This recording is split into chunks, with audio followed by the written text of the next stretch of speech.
Todo ocurrió una semana antes de nuestra boda. Después de casi 3 años juntos, estaba convencido de haber encontrado a la persona con quien iba a pasar el resto de mi vida. El salón ya estaba reservado, los invitados confirmados, el fotógrafo contratado, la luna de miel planeada, meses enteros de conversaciones girando alrededor de los preparativos. Parecíamos una pareja emocionada por empezar algo nuevo. Mi prometida, Laura, siempre había sido muy activa en redes sociales, grupos, foros, comunidades de Internet. Nunca me preocupó porque lo hacía desde antes de conocerme, y siempre me había demostrado confianza y cariño. Los últimos meses habían sido estresantes para los dos. Organizar una boda resulta mucho más complicado de lo que uno imagina. Gastos inesperados, discusiones familiares, cientos de decisiones. Me decía a mí mismo que cualquier tensión era simplemente parte del proceso. Pero entonces, cerca de un mes antes de la boda, empecé a notar pequeños cambios en ella. Al principio, parecían insignificantes. Contestaba mensajes sonriendo sola. Cuando le preguntaba qué era tan divertido, respondía con algo vago y cambiaba de tema. Algunas noches se quedaba despierta hasta tarde, escribiendo con alguien. Yo asumía que era una amiga o algún familiar metido en los preparativos. No quería convertirme en ese tipo de hombre controlador. Pero mientras más se acercaba la fecha, más distante parecía estar. La encontraba mirando la pantalla, con una expresión que no lograba descifrar. Cuando me acercaba, bloqueaba el teléfono, casi por instinto. Una noche, le pregunté directamente si algo le preocupaba. «Solo estoy cansada», me dijo. «La boda me tiene agotada». Sonaba razonable. Yo también estaba agotado. Así que decidí creerle. Lo que no sabía era que mientras yo hacía los últimos pagos y confirmaba asistencias, ella estaba tomando decisiones que cambiarían por completo nuestro futuro. La primera señal real apareció 10 días antes de la boda. Estábamos cenando en casa de mis padres para ultimar algunos detalles familiares. Mientras todos hablaban de la ceremonia, Laura apenas participaba. Estaba en otro mundo. Mi madre fue la primera en notarlo. «¿Estás nerviosa por el gran día?», le preguntó con una sonrisa. Laura tardó unos segundos. «Sí, supongo que sí». No sonó a emoción. Sonó a alguien intentando convencerse a sí misma. De regreso a casa le pregunté si todo estaba bien. «Claro», dijo sin mirarme. «Solo tengo muchas cosas en la cabeza». Acepté la explicación. Otra vez. Pero 2 días después, ocurrió algo que ya no pude ignorar. Estaba trabajando desde casa, cuando el teléfono de Laura vibró varias veces seguidas sobre la mesa del comedor. Ella estaba en el baño.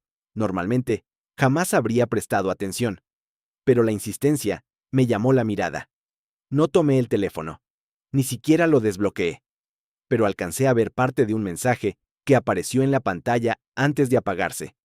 «Ojalá ya hubieras tomado una decisión». Solo un segundo. Después desapareció. Sentí algo frío en el pecho. Eso no lo escribía una amiga. Cuando Laura salió del baño, revisó el teléfono de inmediato. Al notar que yo la observaba, cambió completamente su expresión. «¿Quién te escribió?», pregunté intentando sonar casual. «Nadie importante», respondió demasiado rápido.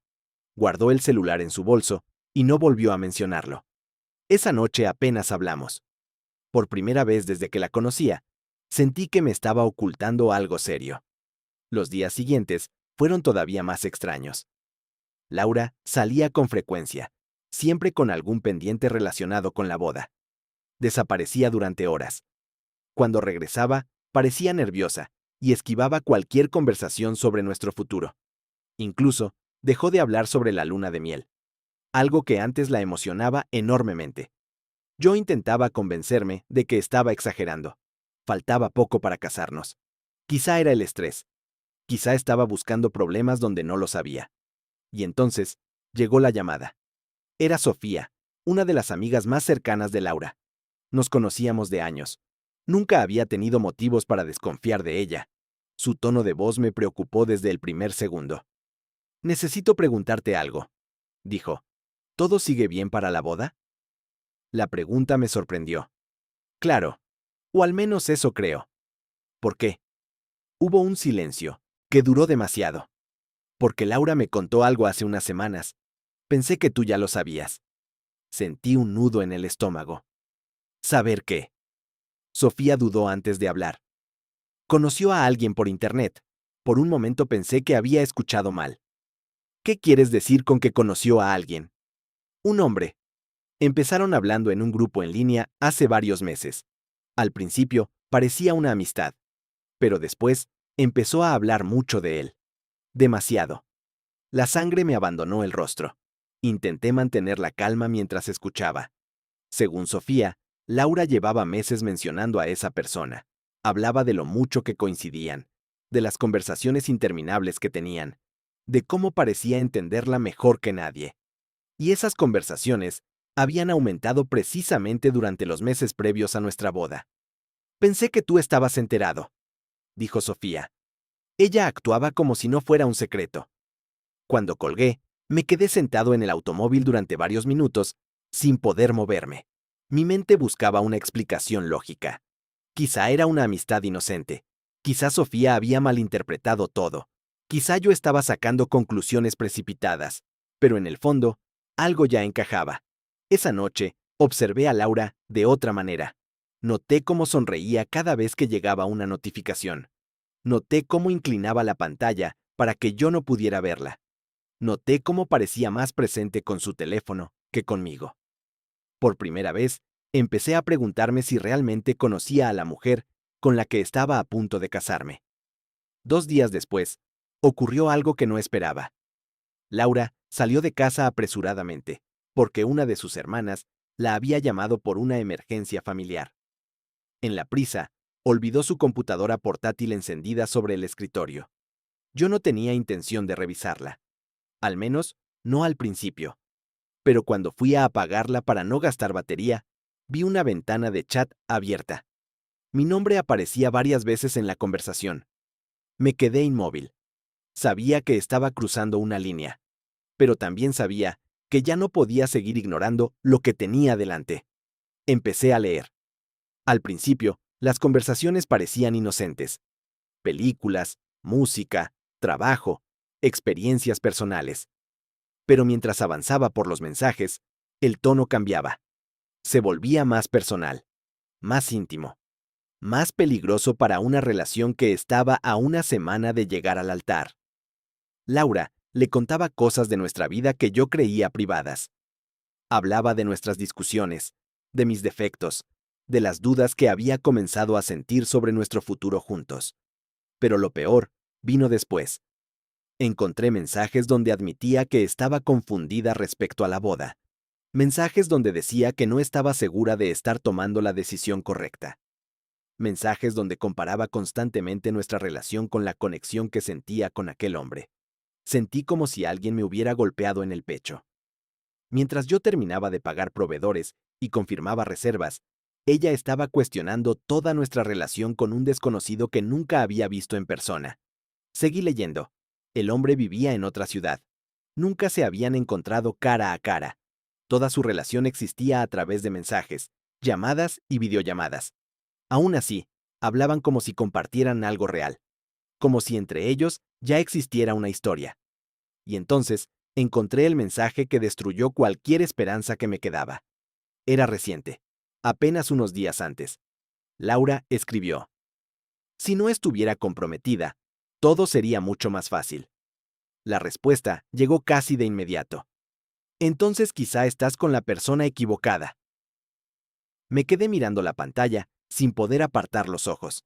Después, vinieron más mensajes, conversaciones sobre cómo sería una vida juntos, planes hipotéticos, sueños compartidos, incluso comentarios sobre la posibilidad de cancelar la boda.